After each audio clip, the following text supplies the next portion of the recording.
Contoh sembahyang sunat, karena sembahyang sunat yang gebi pilihan. Sembahyang sunat al-ami pudih as-saimul mutatawwi amiru nafsi nan deh. Kemudian buat sunat yang lain termasuk sembahyang gekias kenan. Gedanya yang buat sunatnya raja rokero. Apa makna raja rokero? Hana ge atuli urang lain. Hana ge atuli sana ge pulang bakro. Tanya puasa sunat, raja rokero, juta lanjut, juta buka. Tanya sembahyang sunat, raja rokero sih. Di kiam berdirinya kan rukunnya bak sembahyang sunat. Juta sembahyang siradang, juta sembahyang siradu, walaupun kuasa adang.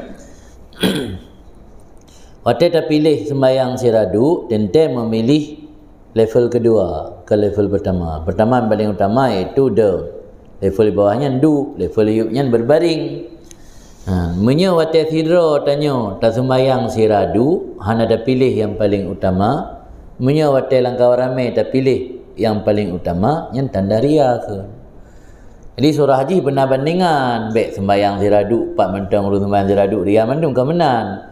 Bandingan tah bandingan bakro itu ngatah likep benar kan. Ya kesalu idza kana wahdah wa yusallin nawafil jalisan. Kecuali punya ibarat wa yusallin nawafil jalisan tu.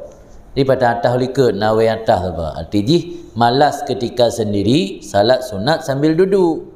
Salat sunat sambil duduk waktu ketika sendiri yang terasa buat tanda berarti gaknya menyoziro hana semangat.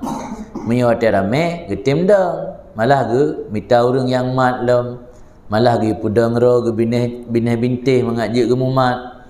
Atau ge pudang ro ge bineh talo mengaji kemumat bat talo tapi tertira ke catok dalam keadaan tiradu hana ga hoi urang nyai masjid yang kami yakni bacu nyai rumah hana yakni tira je mangka masjid ka teman-teman sunat pi bersirada tena urang tegur hai tunggu teman sunat kan je tiradu ke pu bu mecen ya hoi urang tiradang baik tanya cocok yang afdal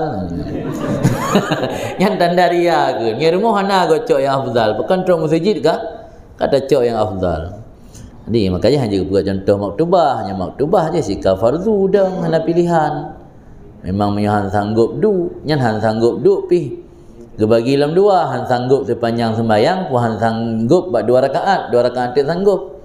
Sebab malayu daraku kulluh la yudraku kulluh, nya ai mandum baik tinggal mandum, harus puput ladum yang ai.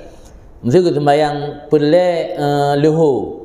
Gaknya yang sanggup gedang 2 rakaat pertama, 2 rakaat kedua, rakaat kedua, rakaat keempat yang sanggup. Nya rakaat pertama wajib deng, rakaat kedua wajib deng, rakaat kedua keempat baru wajib du. Hanjit dari pun kang kedua. Nya menan dia aturan. Oh gaknya baru sanggup gedang bedang tok, nya rukuk an sanggup kerana sakit lang keing. Nya watai deng wajib deng, watai kena rukuk dung eleh baru rukuk. Lagi anjingnya sembahyang fardu, hana tawaran. Nya sembahyang sunat na pilihan, na tawaran. Yang na potensi orang memilih yang rendah. Jadi pilih yang afdal waktu langkah rame, pilih yang rendah waktu zero, yang tanda indikasi ria. Kalau buat contoh dengan sembahyang sunat.